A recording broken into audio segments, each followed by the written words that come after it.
Hello and welcome back to another video. In today's video, we'll be looking at vectors, specifically geometric vectors, and how to solve them easily using Amir's guidance. So looking at this problem, we can easily solve it by simply breaking down the steps and finding our answers on the diagrams given. So here, the first question is asking us to do PR. So I'll see, okay, P is here and R is there. How can I get from P to R? So I'll say, okay, I'll go one up and then one right. On the diagram, it says that the one that I just went up from is A, and the one I just went to the right from is B. So I'll say PR equals A plus B. That's simple. No need to do anything extra. All you got to do is find your path and explain it in algebraic words, I guess. Next one, quite a bit trickier, asks us to find Q and S. Okay, so I'll see Q is here, S is over here. How can I get from Q to S? I can go one right and then one down, or I can go one down and then one right. So same thing, it's fine whatever I do. I'll go with the one right and one down. The one right is obviously B, since we've done it before. But the one down, since we did up, was A. The one down is actually going to be minus A. So no, Amir, this will not be a plus. This will be minus A. So QS equals B minus A, or the way I like to write it better is A negative A plus B.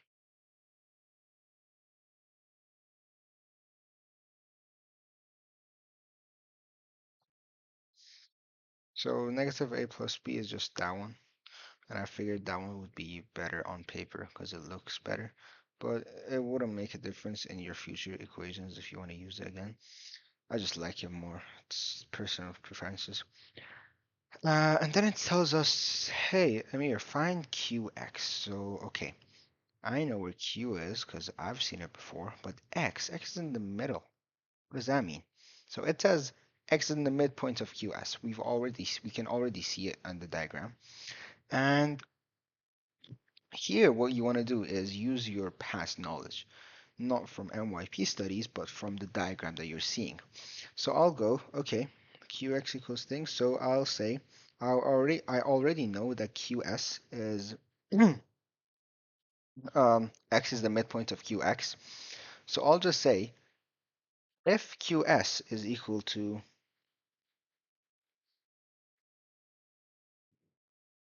negative A plus B, then I can just simply say, I can just simply say 1 over 2 negative A plus B is equal to QX. Now you may be asking why 1 over 2? Because duh, it's in the midpoint. So you basically just say 1 over 2 and then parentheses negative A plus B. And if you want, and when you need to open that bracket, because it can't just be like that, you need to open it. So we times 1 over 2 by negative A. So that's negative 1 over 2A, yeah, plus negative 1 over 2. No, negative, sorry. Plus 1 over 2B. And there you go. That's how you do QX. Next question asks us to do PUX, which is basically following the same pattern. Just use your past knowledge, use your brain. I know vectors is just so easy if you do that. So px. Okay, so let me just erase these parts. We don't need them. P is here, x is here. How I can go there is by using my GPS that I have in my mind. So I'll go, okay, I can go PQ and then QX. I already know what PQ and what QX are, so I'll say PX equals PQ plus QX, which is equal to A minus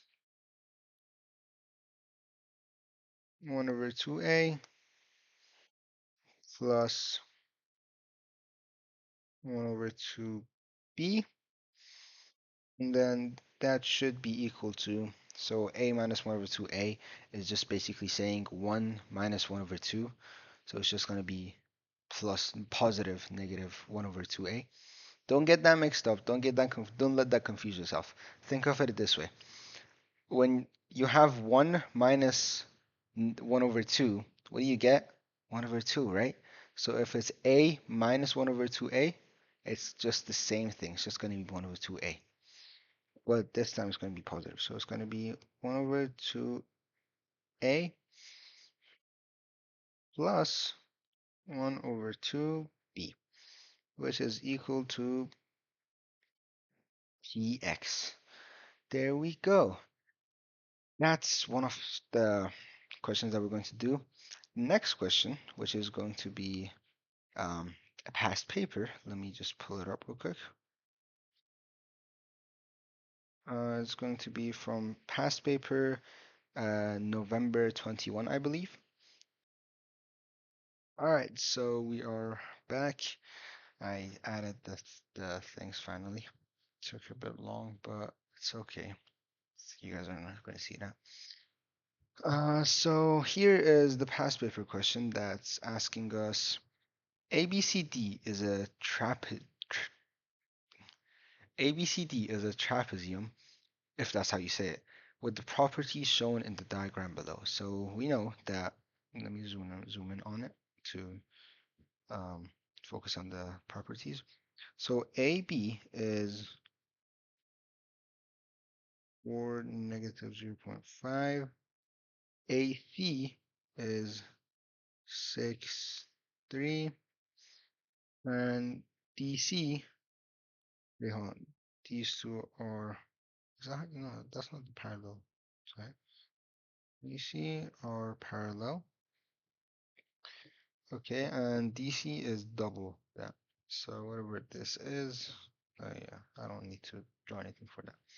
So don't let the fact that there's coordinates for this confuse you. It's the same thing for adding and subtracting. Just make sure you don't mess it up. It's just the coordinate of the points of each one. That's why they put it. This is less of a geometric and um, algebraic one is more like a actual one, actual vector. Oh. So determine BC and give your answer as a column vector. Okay, so BC is this. What we know right now is we can go down and then down, right? Let me draw that again, but better. We can go beam, beam.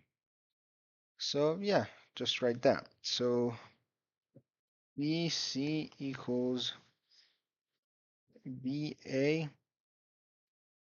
plus AC, which is equal to, let me put this fully down, which is equal to negative 4, 0.5 plus 6, 3. Now you may be asking, Amir, the man with the goatee, why are you doing negative 4? Why are you reversing the signs of A? Well, Mr. Genius, because we know that AB is 4 and negative 0.5, but BA would be the exact opposite, just like how in the last one we did negative B instead of actual B. No, was it? No, negative A instead of actual A. So it's basically that all over again. And the answer of this would be 2 and 3.5.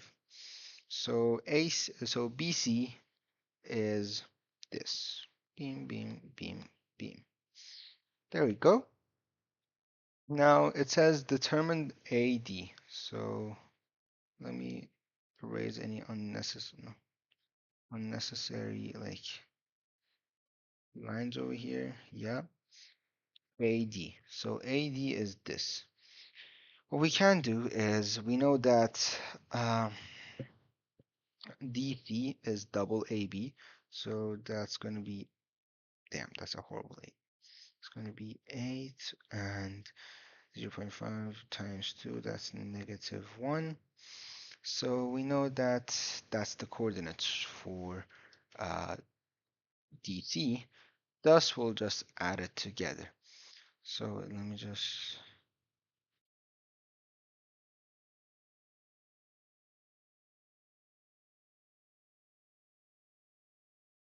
So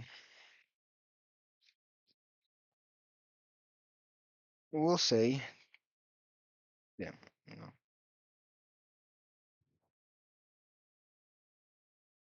DC is equal to, oh, AD, what am I bugging for? AD is equal to, what we can do, guys, is just go AC and then AD. So AC plus CD, which is equal to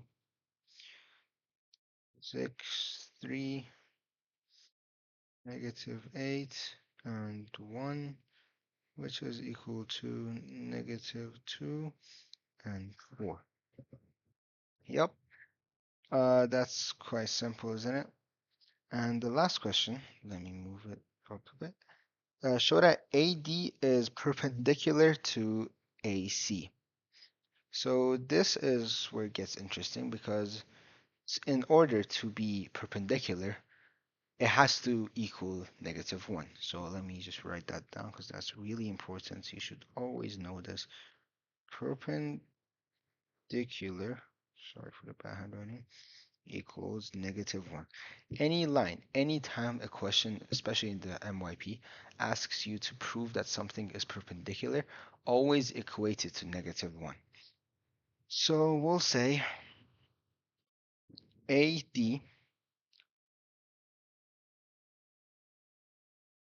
which is negative 2 and 4, and its AC is 6 and 3. Well, so you might ask, how are we going to get this to become negative 2, right? Well, this is quite the simple one. Let me just recheck if my process is correct. One more. So what we do is we just multiply these. So we'll say 6, 3 times negative 2, 4, and this becomes negative 12 over 12, which is negative 1. And ladies and gentlemen, that's how you do vectors. If you have any questions, put a comment down below. There is not really any descriptions for this because didn't really use any files, so I can't be sharing anything. But that's how you do a proper vectors question if it ever comes in um, the E assessment. Thank you.